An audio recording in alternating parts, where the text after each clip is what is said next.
I'm Ryan Brashler, and coming up next on WVU News, I'll tell you how to keep your home safe when you go away for the holiday season. Coming up next on WVU News, I'm Shannon Teets, and I'll tell you why schools in Preston County are breaking ground. I'm Ashton Pelham, and straight ahead on WVU News, I'll show you what can be the biggest fire hazard in your home this holiday season. WVU News starts now.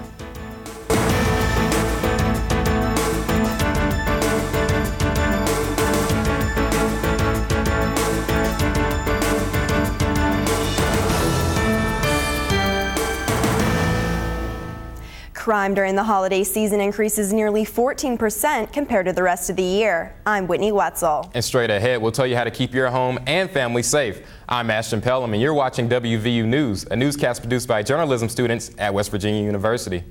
The national unemployment rate is 9%, and with nearly 27 million Americans out of work, this can result in some people taking desperate measures during the holidays. That's right, Whitney. Statistics show when the economy is in a recession, more home burglaries occur often. So what can you do to help protect yourself and your home during the holidays? WVU News reporter Ryan Brashler joins us now with some tips. Ryan? Thanks, Ashton and Whitney. About 42 million Americans will leave their homes this holiday season to visit friends and family. With more than 2 million homes broken into every year, the holidays are no time to slack off on home security. I find out how some residents are taking extra steps to keep their belongings safe and some tips on how to safeguard your own home.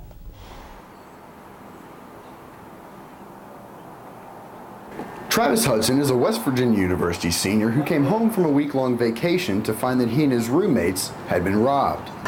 We lost flat screen TV, an Xbox 360, upwards of 150 DVDs. The thieves even damaged walls and took sugar and instant noodles from the kitchen cabinets. Just made you feel really lonely inside that somebody would break into your house and steal everything. The burglars were never caught, even though their handprints are still on the windows.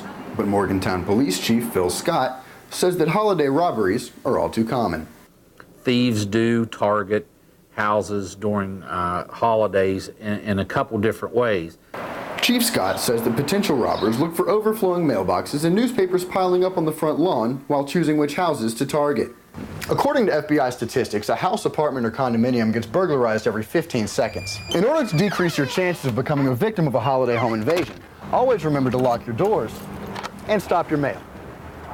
While insurance covered the majority of what Hudson and his roommates lost, they now board the windows and take other precautions when they're going out of town. Sometimes we even make sure we take things with us that we don't want stolen or hide them very well. If you go away during the holidays, make sure to have timers on your lights, have a trusted neighbor take your trash cans to the street, and record the serial numbers on your valuable electronics. Some other tips to keep your family safe this holiday season. If you're out shopping, always lock your car doors and windows. Remember to keep all your shopping bags locked in your trunk and out of sight. And here's something you may not know. If you're shopping alone at night, you can ask the mall security to escort you to your car. Ashton, back to you. Thanks, Ryan. While it's important to keep yourself from becoming a victim of a robbery this season, it's just as crucial to protect your home from a fire. I found out how the largest decoration in your home can also prove to be the biggest hazard. With one spark from a frayed wire, your Christmas tree can become an enraging inferno. This video released by the National Institute of Standards and Technology shows it only takes a matter of seconds for your Christmas tree to become completely engulfed in flames. Around 40 seconds, the flames have spread to other parts of the room, and now the house is full of smoke. So how do you choose the right tree? Christmas tree lot owner John Hunter has a couple of tips when buying a tree. Filling the needles, making sure they're springy, looking and make sure there's no brown ones in there or turning yellow at all. To check to see if your tree is fire safe, run your hands through the needles. If you come up with a handful of needles, this means your tree is too dry. Also, remember to water your tree almost every other day. This helps the tree retain moisture. Morgantown Captain Fire Marshal Ken Tennant says residents should be aware of common lurking dangers. We should make sure that we use no more than 3 strings of lights hooked together. You want to inspect those lights for frayed connections, missing lights, broken lights, and then those should be on a power strip that has a overload protector. Some other tips this holiday season: don't forget to blow out candles when you leave a room, and change the batteries in your smoke detector this time of year. For more information on how to fireproof your home for the holiday season, visit the National Fire Protection website at the bottom of your screen. Flameless candles and surge protector power strips are two inventions that have helped cut down on fires. And another invention might be the gift that could help some veterans walk again. Catherine Boehmkamp was recently inducted into the National Gallery for America's Young Inventors. Boehmkamp invented a prosthetic limb she calls the pain-free socket, which incorporates heat to help eliminate phantom pain in amputees. Boehmkamp's father served in the military, and she got the idea for the prosthetic limb after visiting soldiers at Walter Reed Hospital. Basically, just walking in, the amount of amputees you see is kind of gut-wrenching. Most of them weren't much older than myself, so I knew that could have been my dad or my uncles or my cousins, so I wanted to do something to help eliminate the pain that they experience. Boehmkamp is the first WVU student ever to be inducted into the gallery. She recently applied for a patent and is currently working with WVU's Office of Technology to explore funding options in order to get her product to the amputees. While one WVU student is excelling in school, many West Virginia high school students are struggling to graduate. The current dropout rate is at 23%. President Barack Obama recently launched a new program that will increase graduation rates across the country. WVU News reporter Boya Shu tells us how Monongalia County schools want to be a part of the solution. Remember how Ophelia died? Anybody? High school dropouts have become a nationwide problem, and this number is continuing to grow in West Virginia. Facing a dropout rate of 17%, the Monongalia County Board of Education has started a program called Grant Nation, which aims to lower that rate.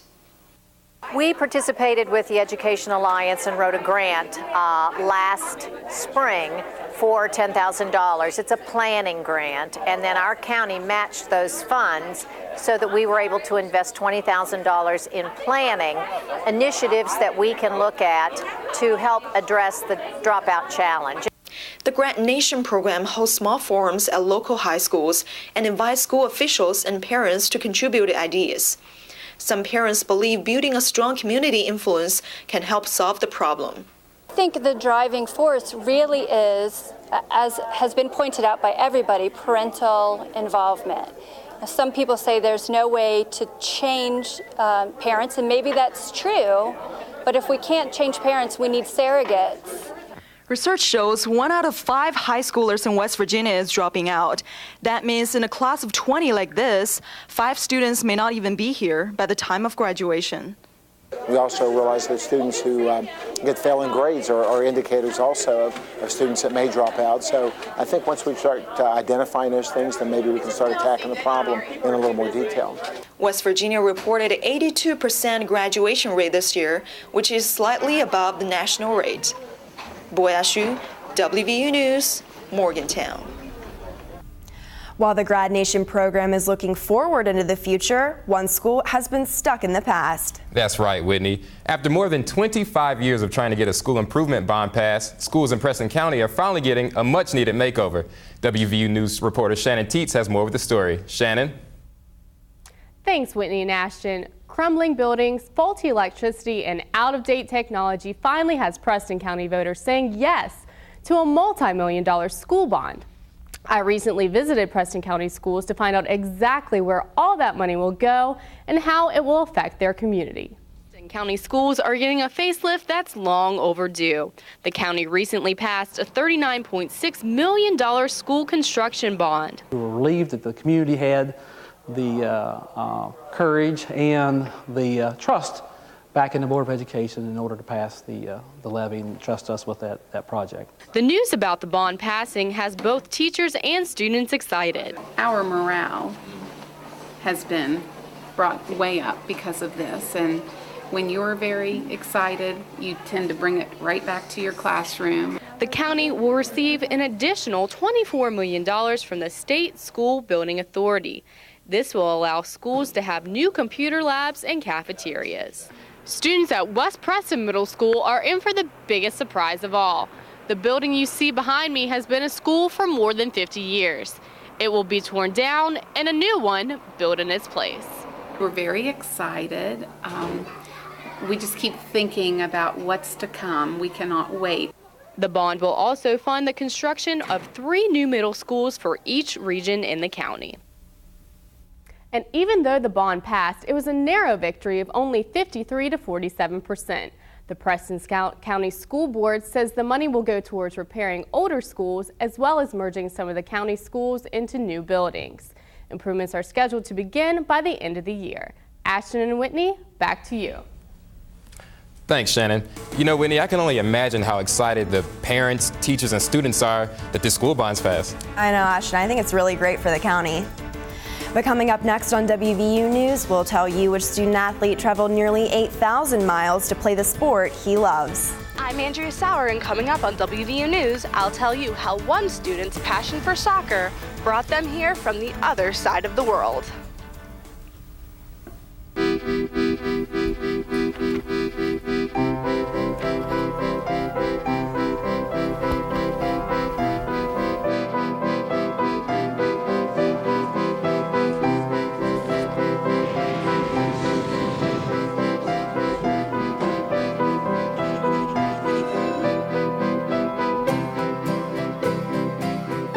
WVU, West Virginia's window to the world. More than 18 million students leave home every year for the first time to go to college. And most students can agree it can be a difficult thing. But playing a Division I sport at the same time can only add to the struggles. That's right, Ashton. But many students are only having to travel a few hours to attend college. What would it be like to travel all the way around the world just to come play soccer? Our WVU sports reporter Andrea Sauer joins us with more about one student who left his country to pursue a career in soccer right here in Morgantown. Andrea? Thanks, Whitney and Ashton. When you come here from another country, you're dealing with a culture shock and a language barrier. But that didn't stop one student from coming here to play for WVU. The WVU men's soccer team recruits players from all around the country, but it doesn't stop there. France, Cameroon, and Brazil are just some of the places international players call home. I met up with one player who brought his talents here to West Virginia, all the way from Zimbabwe. Scoring goals is nothing new to Abel Sabele, or Shadow, as he is called more often. Number 9 is originally from Zimbabwe.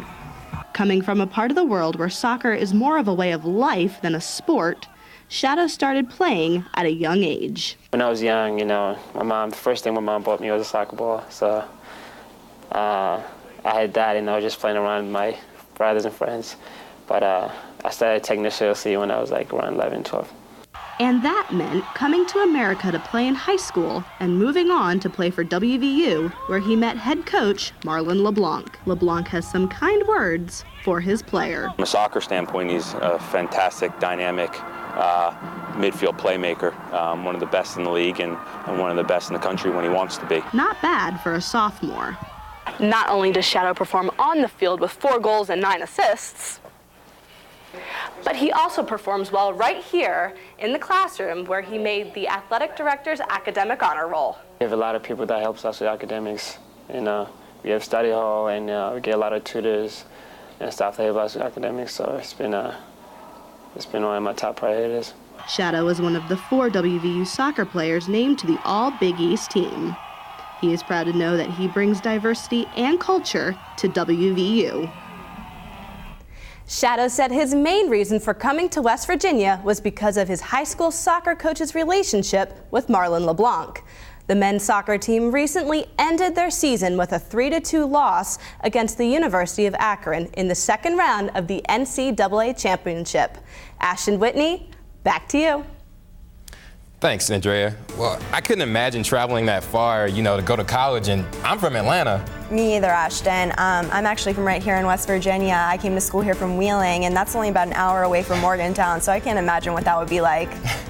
But that's going to do it for us this week on WVU News. Remember to visit us online at itunes.wvu.edu. I'm Whitney Wetzel. And I'm Ashton Pelham. You can also watch any of our shows on YouTube. The address is at the bottom of your screen. Thanks for watching WVU News.